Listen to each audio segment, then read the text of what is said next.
redneck teens with massive machines, everybody living beyond their means, brotherly love from the messed up genes, nobody wants to intervene.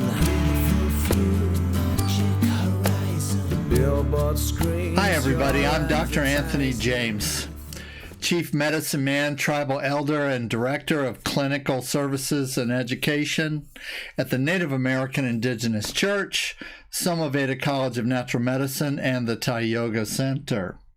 Before I get started today on my really important topic that I want to discuss with you today, Truth Bombs Rant number 8, why are we still masquerading? A follow-up to my July 16th video, Truth Bombs Rant number 2, Why Are We Wearing Masks? I just wanted to take a moment and remind you that we have incredible professional development programs suitable for people who've never been in the healthcare business and want to be, and people who are in the healthcare business and don't like it anymore, which is completely understandable. Many medical professionals, licensed and otherwise, are abandoning or jumping ship to join us in a career in true medicine. So if you want to move to the good side, if you want to move away from the dark side and create a path towards healing for yourself and your family, send me an email at nativeaic@somaveda.com or call for a personal counseling session on the options that are available to you. And we have some really exciting programs right this minute that are coming up, both live classes, of course, and completely online programs for those of you who are under lockdown or travel restrictions for any reason. Okay? The other thing is that on our website at ThaiYogaCenter.com, we've got Certified Practitioner Directory where you may be able to locate a SomaVeda practitioner near you. And there's also some timely articles like this one concerning the cerveza bug as well. All right, take care and see you in the next video. My email again is nativeaic@somaveda.com, just like the name of our system, and to get a hold of me in person for more information on our exciting programs. God bless, and just have a terrific holiday. Wow, the year has flown by. It's the day before Christmas, and we are celebrating the sacred nature of this holiday while we are still going through and dealing with the political movement that is under the guise of healthcare that is being used against the American public. I'm Dr. Anthony James, and I'm the Dean and Director of the SomaVeda College of Natural Medicine, and we teach nature cure, indigenous and traditional medicine, and we are very concerned with the true practice of medicine and understanding what health freedom is all about. And health freedom begins with informed consent, and informed consent is utterly and completely dependent on being informed or having access to information. And so this information is being squashed. It's being censored by major media and by major social media, all of them. And we are just trying to get this information out the best way that we can. Now, I want to bring your attention today to an article from the Epoch Times. That's a really good reference for you. And I'm doing this video today as a follow-up. You can go back to my previous video from July called Truth Bombs Rant number 2, Why Are We Wearing a Mask? And today's video, of course, is Why Are We Still Masquerading? So it's continuing. And in fact, in some areas of the country and certainly other areas of the world, the impetus for government mandates and mandated mask wearing for business, for banking, for healthcare is escalating. Okay, so this idea of wearing a shame muzzle or a face muzzle or a compliance muzzle is actually increasing, and I want to come back to some of the science that relates to this to help you think through this, both for yourself, for your family, and for your clients. I'm not advocating to wear or not to wear a muzzle. That's not my intention here.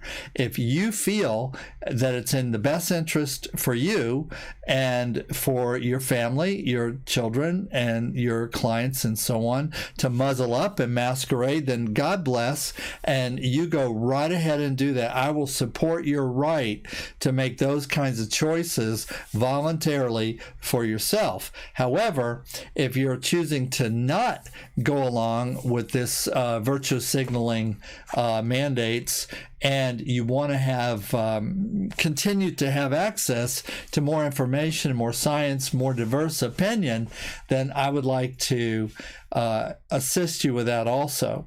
And the information I'm sharing today, even though it comes from the Epoch Times and other sources, which I'm going to share with you, okay, it has been validated by thousands of scientists and doctors around the world, and some really heavy research, which I'm going to at least allude to and give you references. And there will be references in the notes on this video as an article, which you can look up and see this information for yourself directly. You don't have to take my word for it. All right, the first thing we're doing is we're going to do some excerpts from Medical Kidnap. That's Medical Kidnap. You can see the website right here, medicalkidnap.com.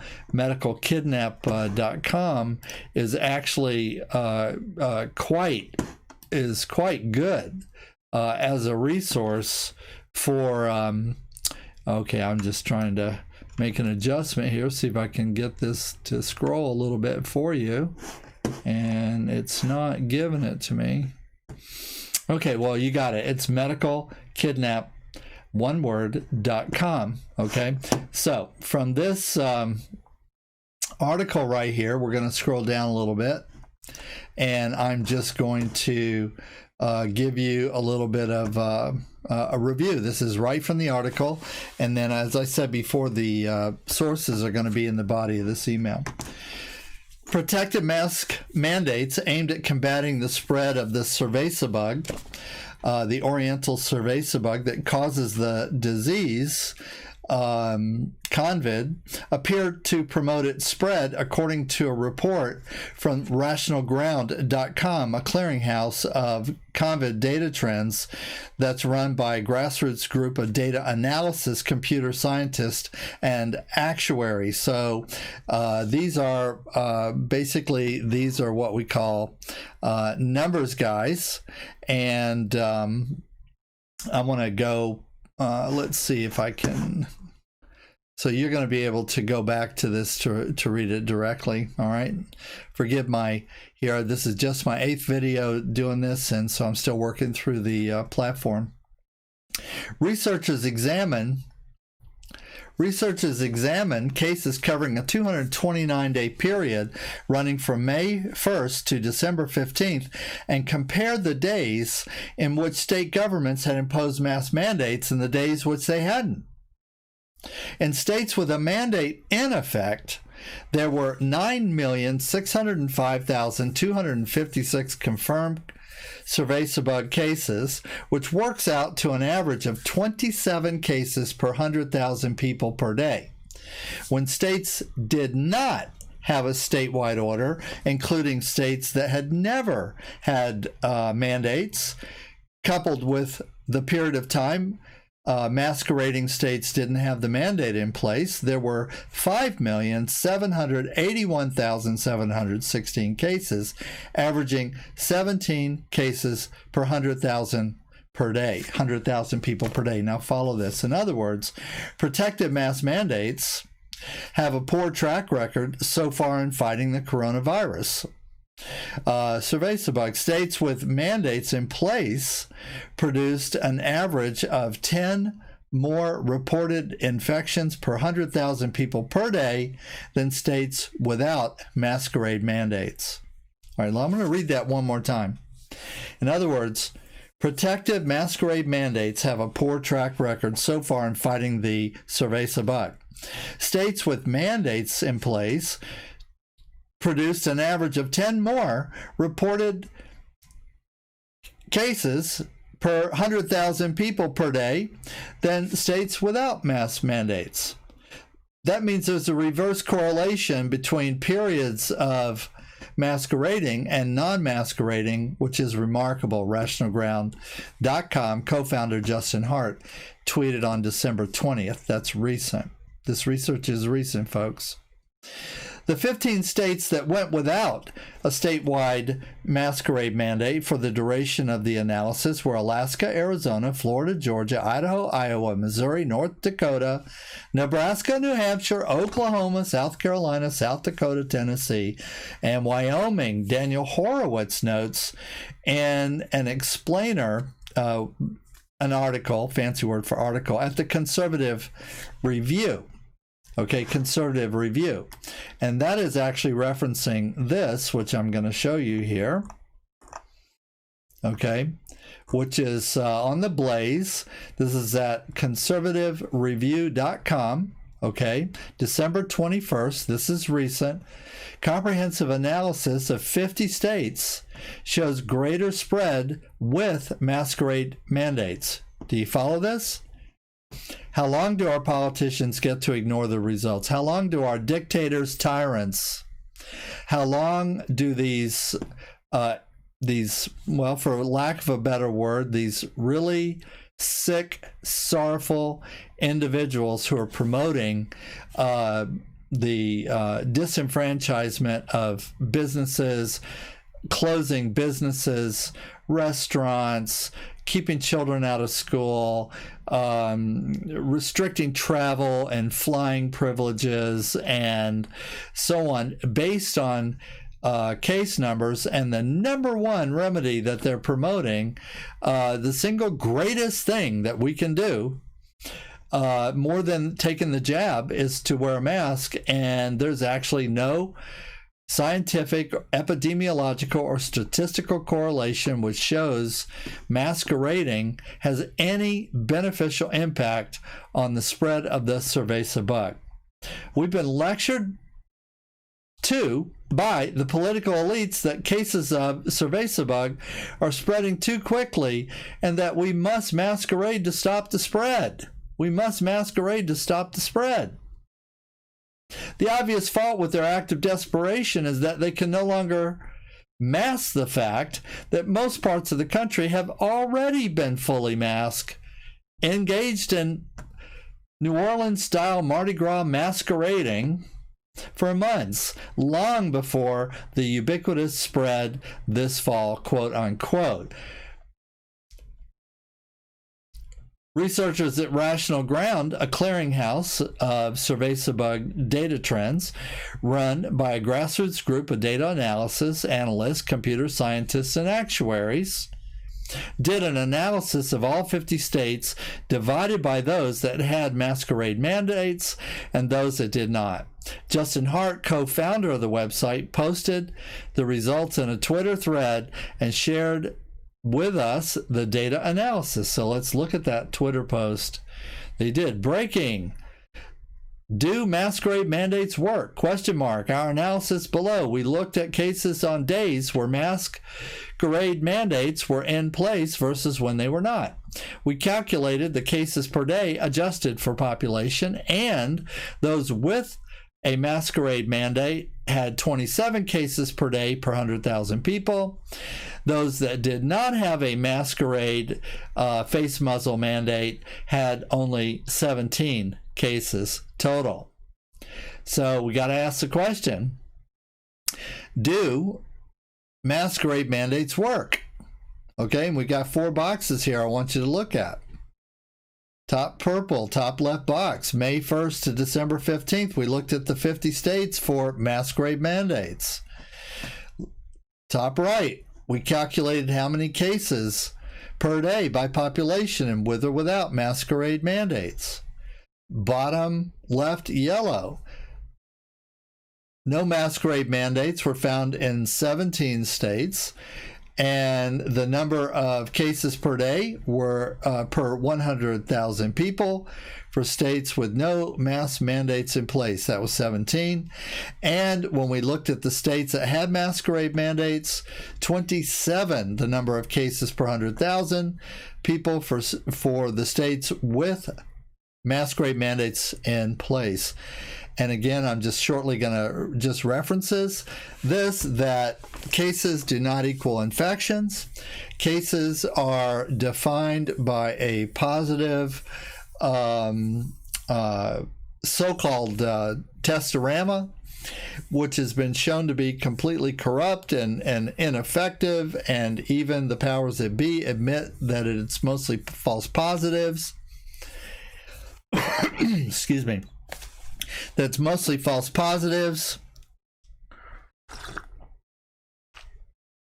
which means that basically all the cases that are based on positive results to an inferior corrupt test are invalid. But even if we take it at face value, and if we said that every positive test actually equaled an infection, less people are infected who do not subscribe to masquerade mandates than people who do subscribe to masquerade mandates. They say the total number of cases over a 229-day period from May 1st through December 15th, and divided the results of the two study programs by days with masquerade mandates and days without. The non-masquerade data group includes both states that never had a masquerade or face muzzle mandate and those that did at some point. But data set included only the days they did not have a face muzzle mandate. The results when comparing states with muzzle mandates versus those without, or periods of time within a state. Let me adjust this a little bit so I'm out of the way. Or a period of time within a state, masquerade versus without. There is absolutely no evidence that masquerade face muzzle mandates work to slow the spread one iota. Let me say it again. Okay, there is absolutely no, that means none, nada, no evidence that muzzle mandates, social virtual face accessories, government face accessories, work to slow the spread one iota. In total, in the states that had a masquerade muzzle mandate in effect, there were 9,605,256 confirmed COVID cases over 5,907 total days, an average of 27 cases per 100,000 per day. When the states did not have a statewide social virtue government mandated clothing accessory order, which includes the states that never had them in the period of time masquerading states did not have the mandate in place, there were 5,781,716 cases over 5,772 total days, averaging only 17 cases per 100,000 people per day. That's reverse correlation between periods of masquerading and non-masquerading, and the reverse correlation is remarkable. Look at that chart again. All right, let's go back to this article, Medical Kidnap, okay? Now, supporters of the protected masquerading face muzzle mandates say that the face muzzle mandates were often imposed once cases already spread quickly, so there's a negative bias of increased cases in those areas or times that had these social virtualing mandates in place. But there was no evidence of any reduction in cases or even better outcomes many weeks later, according to Horowitz. RationalGround.com researcher Ian Miller discovered that 3 counties in Florida, Manatee, Martin, and Nassau County, that let their face-shaming mandates expire had fewer cases per capita than those counties that kept the social virtualing mandates. And I'm calling them that, social virtualing mandates, because as we've seen and proven in other research, these government mandated social virtualing clothing accessories, literally it's impossible scientifically for them to have an impact on the spread of a viral illness. In fact, new research shows clearly that they exacerbate it. I'll get to that in a second. So the mask mandated religion, the masquerade religion, if you were living in New Orleans, I could see it. It's a lot of fun. I've been to Fat Tuesday before. I've been to Mardi Gras before, and I'm really going to miss it this year because of this tyranny that people are experiencing even in Louisiana. Okay, but I can understand a masquerade as a religion because it's such a part of the culture there, okay? But it's really not such a part of the culture everywhere else. And the masquerade religion will have a number of inaccurate excuses ready to go as people come across this information I'm sharing with you today.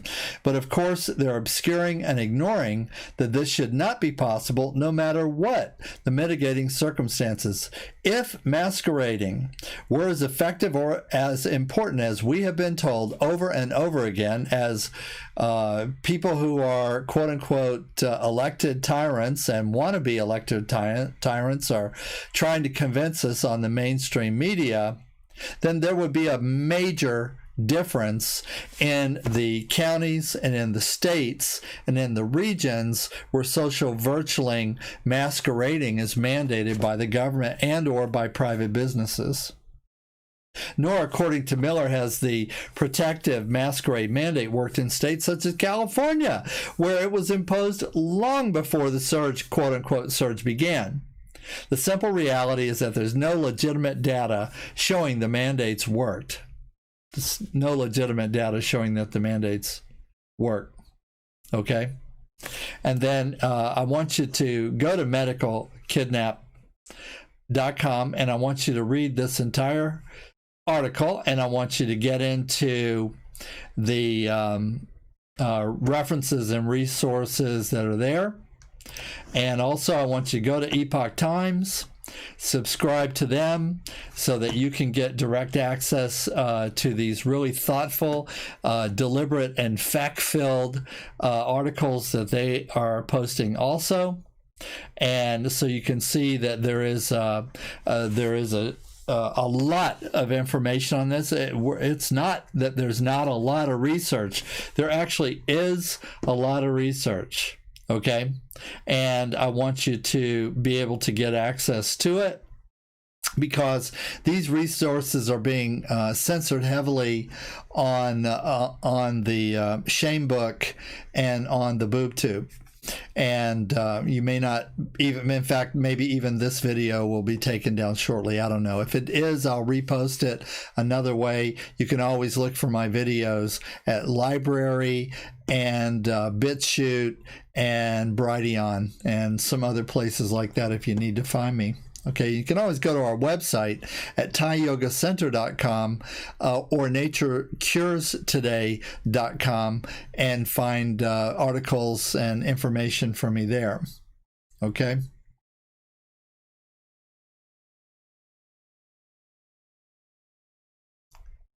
All right, so let's say when you isolate only the top 12 most populous counties in the state, okay, that's Florida, 8 of them had effective masquerade orders implemented at some point during the study period, and 4 never had a countywide order. That's Brevard, Lee, Polk, and Volusia. All right. When the 8 did have an order in effect, there were 24 cases per 100,000 a day. On the other hand, during the days when the Masquerade face-shaming muzzle mandates were not in place, which is never in 4 counties, and some weeks in 7 of the other 8, except for Miami-Dade, there were only 17 cases per 100,000. And that's if you believe in the validity of the cases. So even if you take the medical idiots at their word and you actually believe that positive test equal cases equals infections, most of these infections were actually spread by masqueraders. And in the places where social virtualing face and shame muzzles were not mandated, there were actually, the spread was statistically much less. Okay? I'm not even going to go into target populations. All right? So if we go back to conservativereview.com, okay, again, Daniel Horowitz and the Blaze, get your Blaze TV and do that. I don't get anything by recommending it, okay?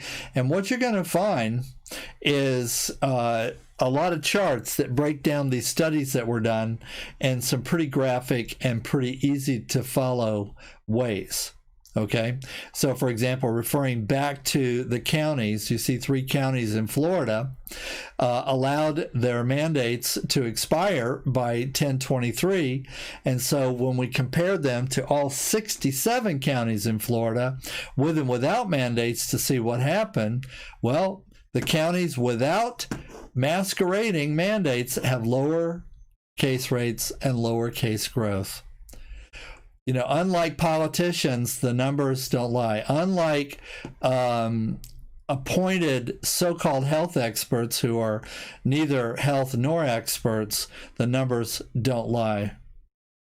And nor has the shaming mandates worked in states where it was implemented long before the surge in cases began. Okay, and one of our favorite talking points, I agree with him, of the pro-masquerade lobby is that you need to mandate them while cases are low or it doesn't work. Well, West Virginia did when cases were very low, only 45 per million. That's low, right? And they're now at 723, a 1,507% increase. 1,507. That's after the lockdowns, after the masquerade mandates. I hope that you're getting this. I really do. I really do. Let's see if there's one other thing I might want to get into here for a minute. And then, you know, we always have to go back to CDC, right? You know, I recommend that people look into CDC, dig deep, follow the CDC guidelines and mandates and everything else that relates to that. Let's see if I can improve this for you just a little bit. I'm going to keep going. Trying to get this chart over here.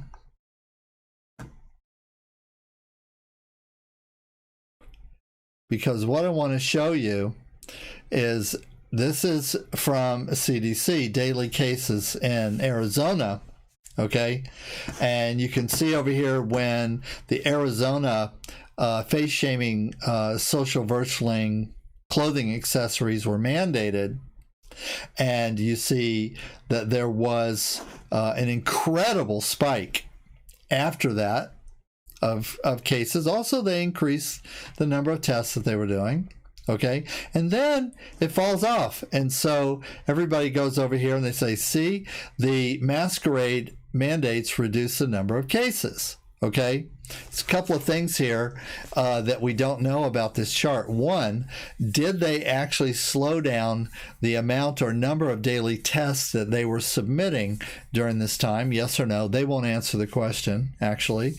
But even if they stayed at about the same or increased it, notice that then we have this, the more people are compliant, we're starting to rise back up. And in fact, this curve is now exponential and is going to equal this curve shortly. And this is with lockdowns and with more severe face shaming mandates. Okay, so that's on November 7th. Okay, on November 7th. November 10th, CDC published a scientific brief arguing the efficacy of cloth masks to control the spread of cerveza bug. The brief was divided into 3 parts: source control, exhaling, personal protection, inhaling, and Masquerade Studies. Megan Mansell at Rational Ground addressed the first 2 parts, and I want to address these, bring these to your attention as well. The virtue signaling clothing accessory study section of the brief opens by citing an anecdotal study. Now remember, the quote-unquote scientists and powers that be like to say that they do not put stock into anecdotal studies, and yet almost entirely the Masquerade mandates are based on anecdotal studies, not pure science, not actual science, not actual epidemiology, according to the people who feed you the original BS numbers. So, CDC quotes an anecdotal study where 2 shame muzzle wearing cerveza bug infected hairstylist saw 139 clients for an estimated 136 wore masquerading devices, and none of the 67 clients who agreed to be tested were found to be cerveza bug positive. To even entertain the thought of using such an anecdote to argue for shame muzzling hundreds of millions of people is bizarre. Think about it. 2 mask-wearing cerveza bug infected hairstylists who saw 139 clients, an estimate of 136 of which wore muzzles, and none of the 67 who agreed to be tested were found to be positive. And this is their evidence that they're using to support their muzzle or shame accessory wearing mandates. But they make the mandate prescription, and then this anecdotal study is just a bibliographical reference, and 99.9% of reporters never actually hit the button and look up the bibliographic research like physicians like myself do.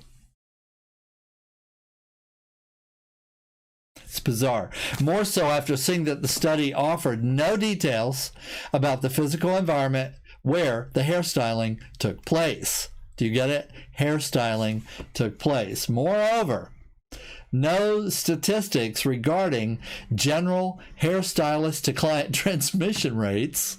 You know, again, interjecting a little concept of scientific procedure here. This is a new algorithm called the hairstylist to client transmission rate, or even estimations of such rates are discussed. Why? Because there's no such thing.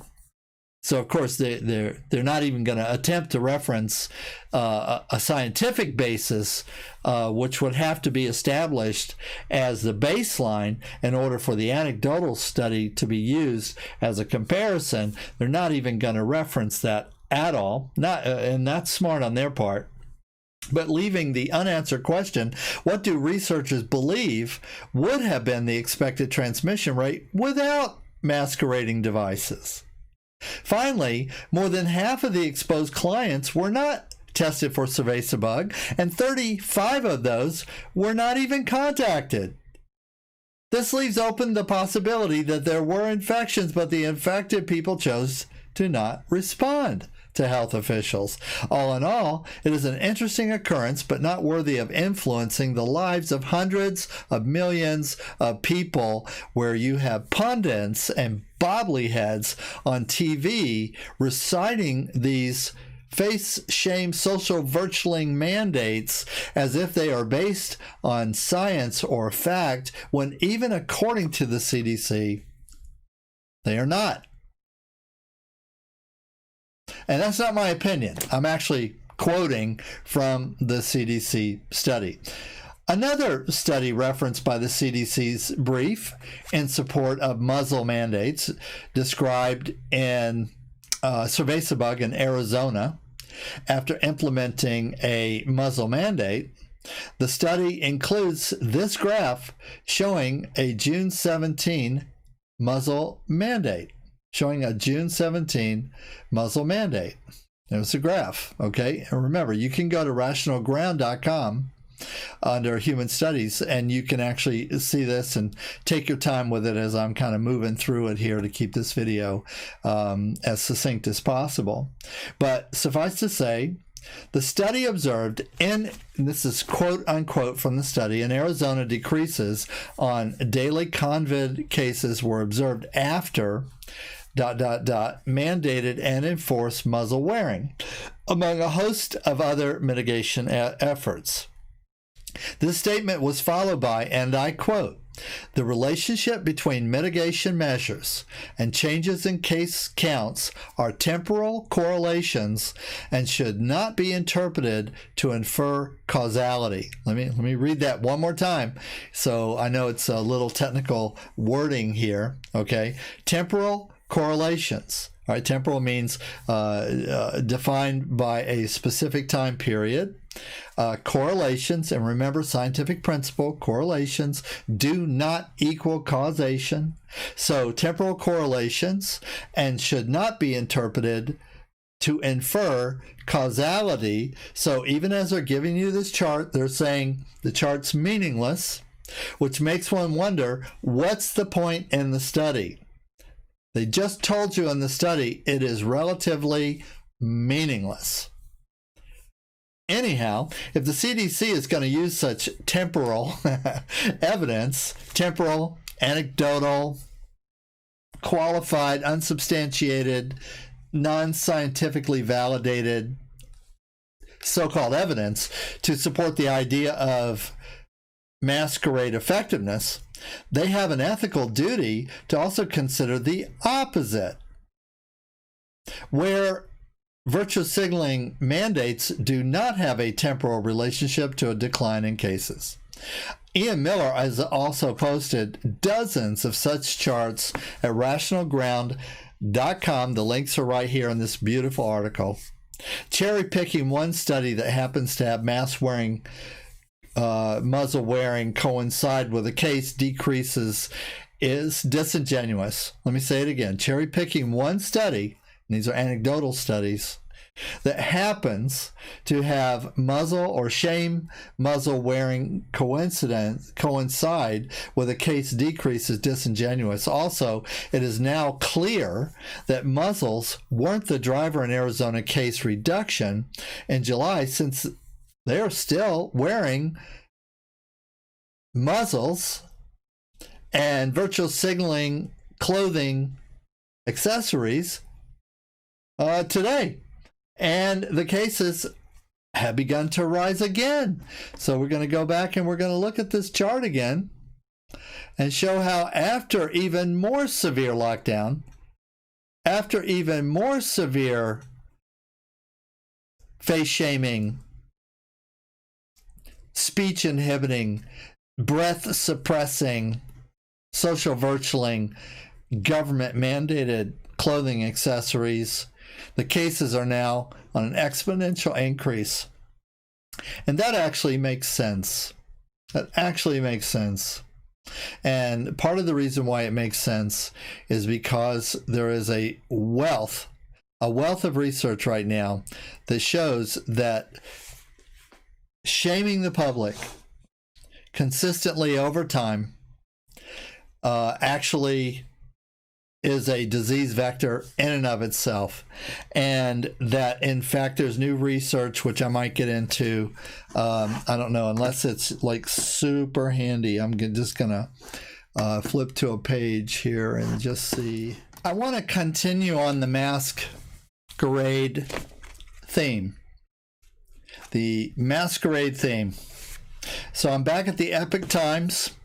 And again, I really recommend that you go there, and because of censorship, it is a really good idea to have a subscription.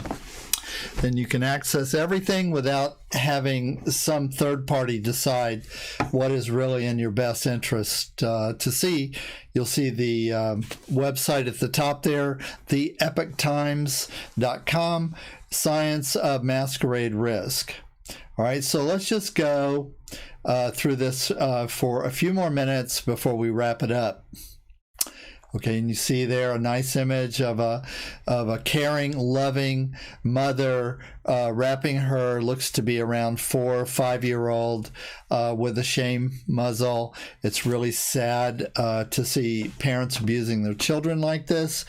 And I'm sure it's not because they don't love their kids. It's because they've been misled, lied to into behaviors that are really, really against their own self-interest. Okay, they've been led to believe that this might actually reduce the risk of illness or injury to their children.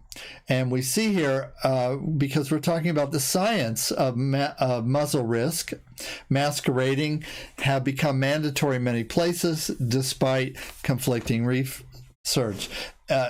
In spite of conflicting research, in spite of actual science, in spite of actual research, in spite of thousands of doctors coming out and speaking out in person, physicians like myself and others, America's frontline doctors and AAPS and so on and so forth, in spite of recommending against these shameful mandates.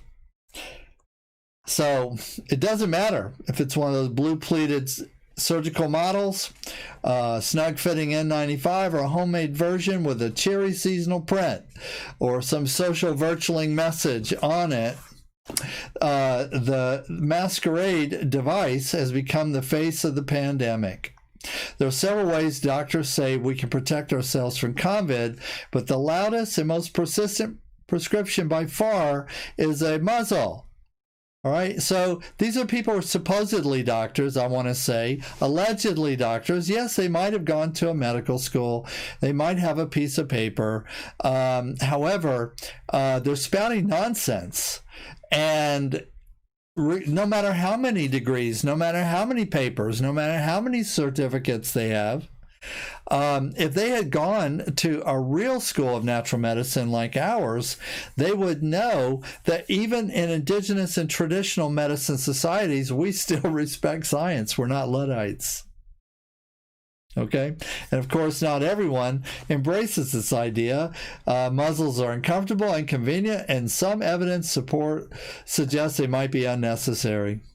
However, in many places today, they're a requirement, especially as these fake, hyperbolic, ginned up case numbers continue to climb.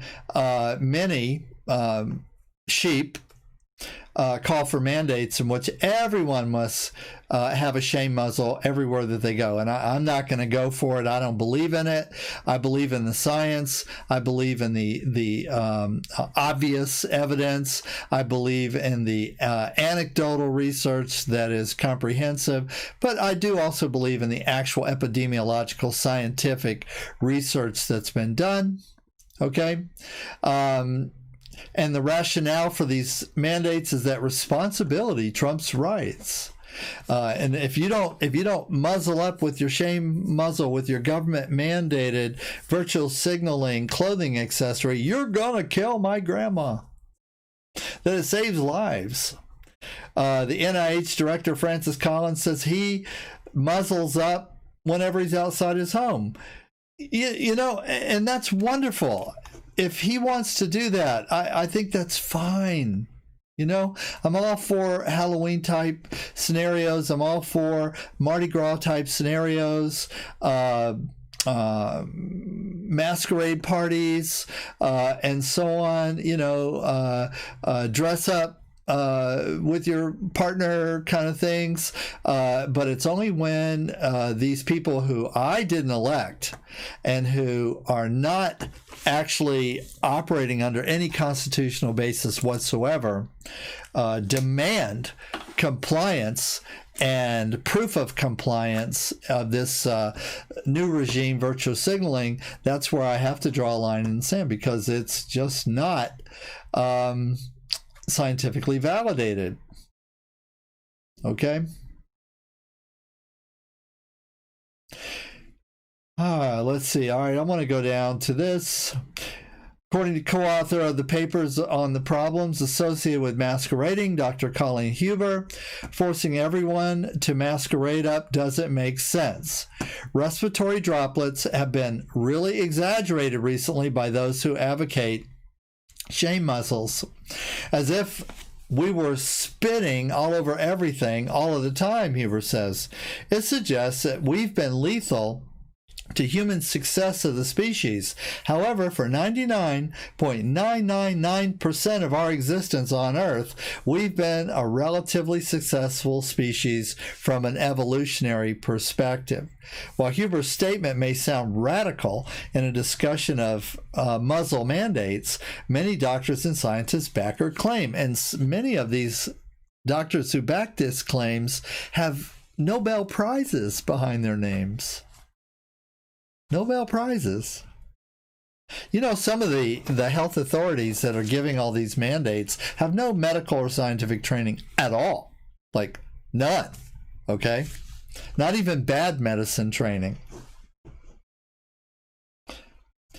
Dr. Jay Bhattacharya in October, a medical professor at Stanford University, told Just the News that muzzle mandates are not supported by scientific data. And that actually hasn't changed. For instance, quote, and I'll quote, there's no randomized evidence to show that muzzle mandates would work to slow the spread of the disease. In fact, for influenza, the randomized studies that have been done suggest that they don't work to slow the spread of the disease. Even the U.S., back to you know, the Communist Development Center for Disease Control and Prevention, which is now a staunch supporter of muzzles as and mandated government clothing accessories. Okay, previously saw little use for them. And CDC policy review on non-pharmaceutical measures for pandemic influenza and non-healthcare settings, researchers stated that after examining 10 randomized controlled trials, they found no significant reduction in influenza transmission with the use of muzzles. Let me say it again, found no significant reduction.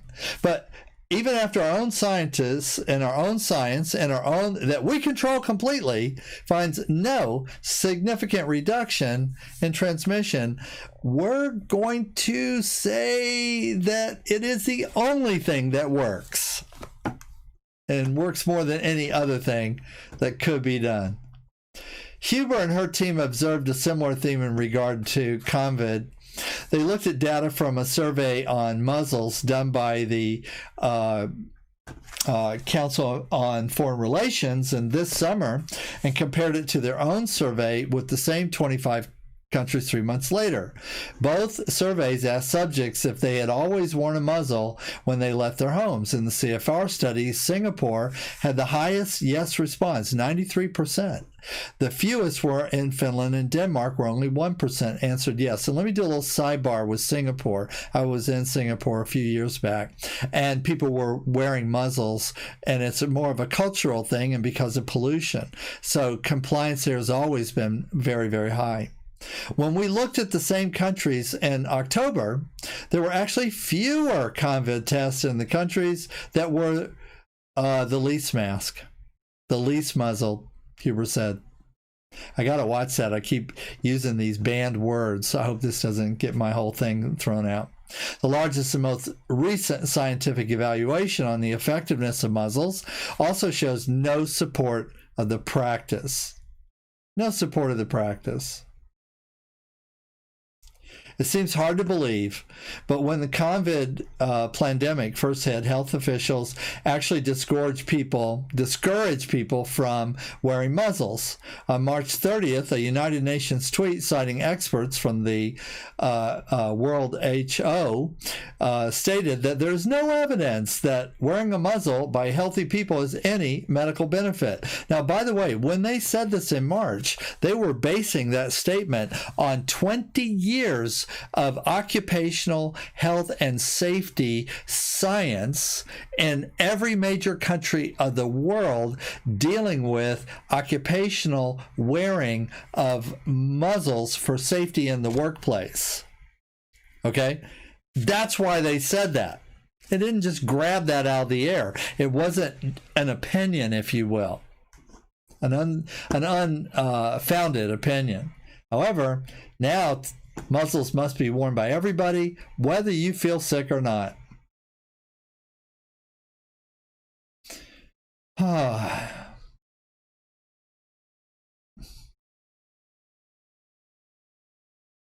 October, the Bobley head, former officer of the Moderna drug company, who is now a multi-millionaire after he started to collect his bonuses and his royalties from the new jab. Okay, no interest in, not telling the truth about these things. Head of the U.S. COVID task force forecasts that muzzle wearing, virtue signaling, face-shaming, mandated government clothing accessories, and socialism distancing may remain in our world well into 2022. It's not going to be the way it was with polio and measles, where you get a jab, case closed. This guy told the Philadelphia Inquirer it's going to be public health measures that linger for months and months and months, and actually years and years, because 2022 is more than a year away, and we've already been in this 2-week lockdown to slow the curve for going on a year now. The mathematical used to support muzzle mandates primarily focuses on medical grade surgical muzzles, but anything that covers your mouth and nose will get you in a store without a hassle. Okay, I've even seen some images of people wearing homemade, crocheted or knitted muzzles, and were able to go everywhere that they wanted to go, and nobody said anything. Okay, and you could literally stick a finger or several fingers openly through the mask at any time, openly through the crochet clothing accessory. However, a study from Duke University suggests that some muzzles may spread droplets more than no muzzle at all. Let me say that again. A study from Duke University, and you can look at the link there. You can go to the study and read it for yourself verbatim. I'm not making this up. Suggests that some masks may actually spread droplets more than no muzzle at all. The study explored how different muzzles filter droplets during speech. Researchers noticed that speaking through some muzzles, particularly the neck gaiter, seem to disperse the largest droplets into a multitude of smaller droplets, which explains the apparent increase in droplet count relative to no muzzle in that case. Considering that smaller particles are airborne longer than larger droplets sink faster, the use of such muzzles might be counterproductive. Might be? Okay. Another issue was noted that N95 muzzles that feature an exhalation valve, and that's, a majority of them, and people prefer those because you can actually breathe a little bit easier. Researchers said the valve doesn't compromise the protection of the wearer, but it does decrease the protection of persons surrounding the wearer. Decreases to the point of absolute ineffectiveness. And if you go to my course on this novel cerveza bug at learnthaiyoga.com, .teachable.com, you can actually watch videos of these tests, and it's quite graphic way to become very, very clear on the effectiveness of all muzzles and the transmission of so-called infectious particles. Okay.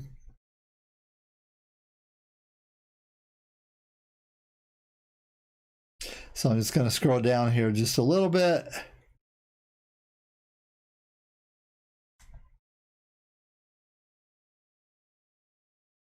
For example, if masks truly save lives, if muzzles truly save lives, then any information that might discourage the public from wearing one could prove deadly.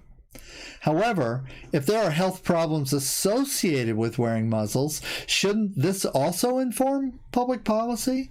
In Huber's studies and in several that she cited, muzzles compromise oxygen intake. They may be made of thin cloth, but a physical barrier is still covering your airways, and breathing is clearly better without one.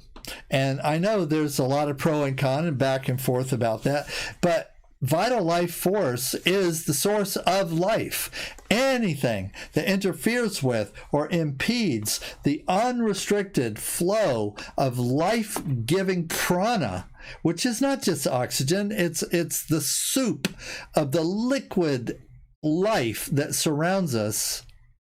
Anything that impedes that, anything that creates resistance or pressure against it flowing back and forth within us is going to cause health effects. And some of those health effects, depending on the person, can be quite bad, perhaps even deadly.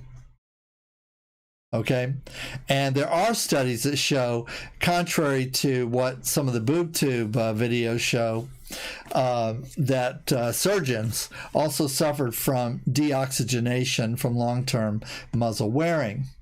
Okay, and these studies go back to 2008. And since 1979, the U.S. Occupational Safety and Health Administration, or OSHA, has determined that the optimal range of oxygen in the air for humans is 19.5% or more. Anything less has been labeled as not safe for workers. When Huber and her team measured airspace inside of a mask with an OSHA-approved oxygen meter, okay, OSHA-approved oxygen meter, okay, it measured 17.4% within 10 seconds and stayed below that threshold for the duration of wearing the mask. And children under 2 years of age are exempt from mask regulations or muzzle regulations, but Huber and her colleagues believe older children should also be exempt. They note that oxygen deficiency is even more of an emergency for younger people than it is for adults. They point to anatomical differences in children's bodies that make them more vulnerable to hypoxic assault. Another issue for muzzle wearing is particulates. Huber and her team looked at brand new muzzles of the models most frequently worn, and at 40 times magnification found lots of debris and loose fibers all over the face side of the surface. And the most debris, of course, was found on cloth muzzles that had been laundered once. Here's just another thing that I want to throw in here. It may be in the article a little further for you, but you have to get this. That for a mask to do, even as it is advertised to do, once you put it on, you can't touch it. You cannot adjust it. You cannot touch it. You cannot adjust it. If you brush it, touch it, or adjust it, you have to replace it immediately. And of course, while you're replacing it, you are breathing in the full force of the ambient prana. So you replace that mask, and if you brush it, touch it, or adjust it, you have to replace it again. So technically speaking, you should be replacing a mask. If what we're being told by the so-called health authorities was true, you should be replacing your mask 100 times a day or more. Depends on how often you inadvertently touch your face, which there's actually been some studies that refer to that and show that in normal times, people brush or touch their face thousands, maybe even tens of thousands of times during the course of a normal day. And that's without the uncomfortable issue of a muzzle, which is causing you compulsively to want to touch your face. Okay, and then there's another thing. Whatever type of face-shaming device or government-mandated clothing accessory that you're wearing, you cannot use it more than once. You can't reuse one. You can't put it on and then take it off and then put it on again, because the very act of taking it off has contaminated it. You cannot wash them, because the very act of washing them, and this goes for all of them, even these N95s that are touted, deteriorates and causes an increase in pore size.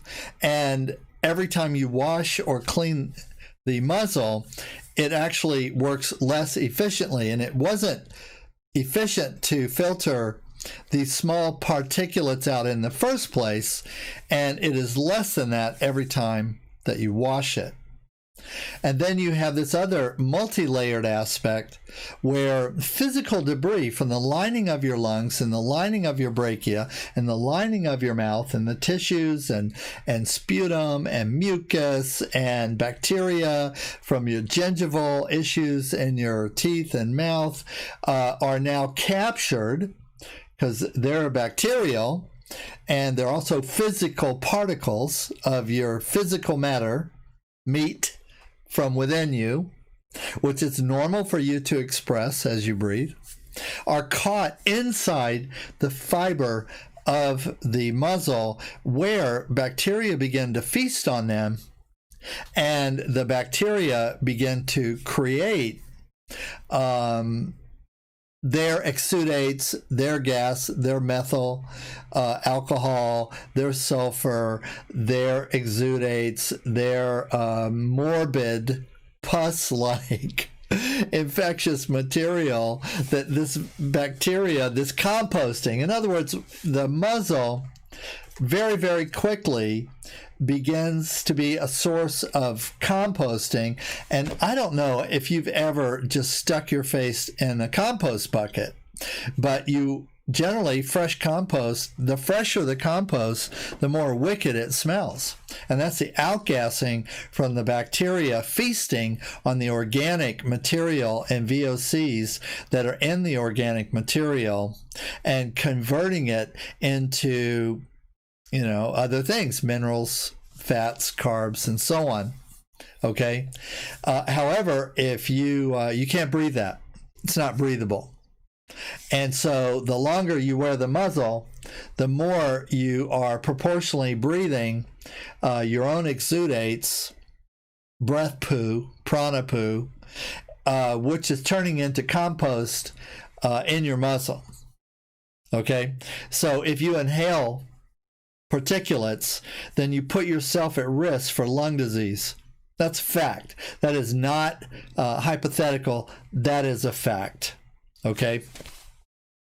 In fact, one of the strongest indicators of air pollution is based on particulate count.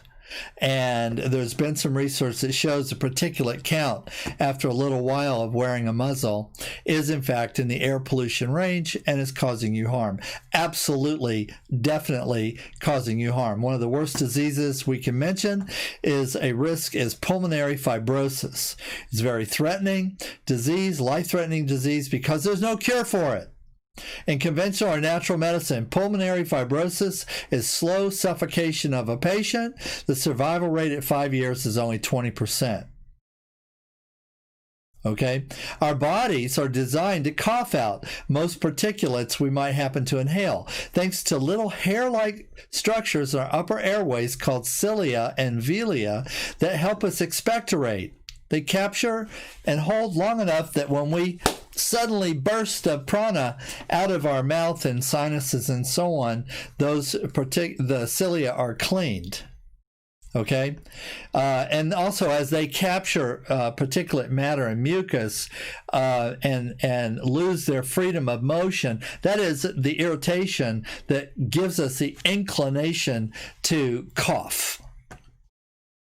And the more of that capture there is, the stronger our coughs will be and the deeper our coughs will be. However, because a muzzle makes it harder to expel carbon dioxide, Huber says it can make cilia immobile and keep particles stuck deep in our airways. So it's clear that good breathing and exchange of pranic energy, which is more than just about gas exchange or oxygen. That's why even if we were to reduce the importance of the O2 in this whole thing, I would still be against it because the reduction in prana, okay, and the way that we hold more carbon dioxide waste in every breath.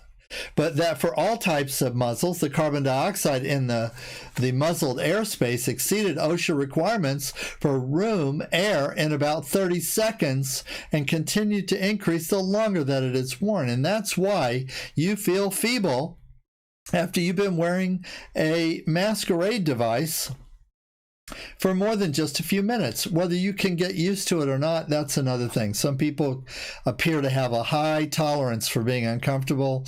Others really deteriorate very, very fast. Maybe even they pass out, go unconscious. In some cases, even young people have died while exercising because of the virtue signaling clothing accessory that they were wearing while they were exercising.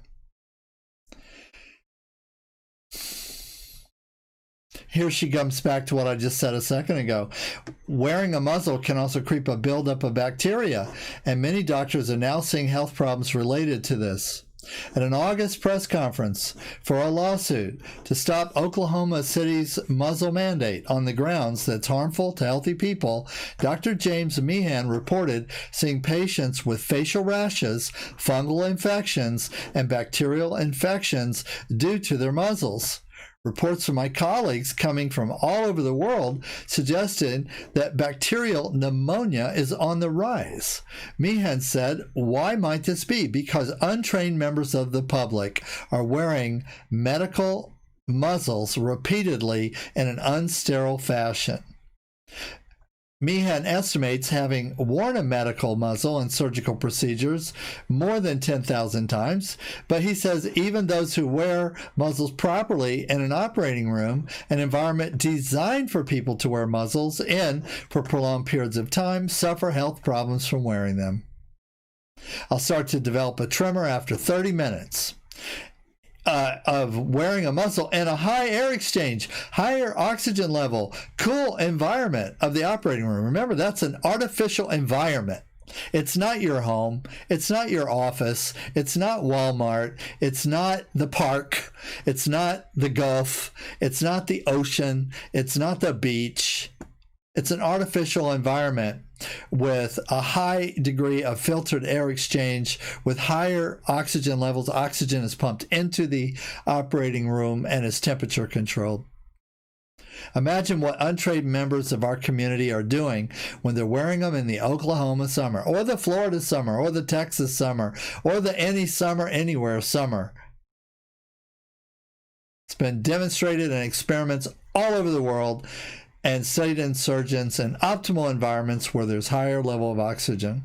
Okay, so I'm not going to beat this to death anymore. God bless you guys. Have a terrific day. I don't want this to be bad news. This is good news. To know the truth, to understand it in our core is a secret to obtaining freedom. There is no health. There's no potential health without health freedom. There's no health freedom without informed voluntary consent. There's no informed involuntary consent without information, without access to the truth, and without the fair and free exchange of ideas from both informed and from uninformed people. And if I'm uninformed and if I'm ill-informed and if all the scientists and research that I'm following is completely bogus and wrong, well then so be it. I have a right to say it anyway. And you have a right to consider it. And if you're someone who's interested in practicing true medicine, then come to our college at SomaVeda College of Natural Medicine at SomaVeda.org, or for a certificate program, no previous experience necessary, come to the ThaiYogaCenter.com. Other than that, God bless and have just a terrific holiday, sharing live with your friends without costumes, unless you're in New Orleans and it's part of your annual holiday masquerade. Thank you, and God bless. Living beyond their means, brotherly love from the messed up genes. Nobody wants to intervene. The billboard screams you're advertising. Beautiful creatures left to live free under the wheels of your massive RV. All of these things I've come to accept.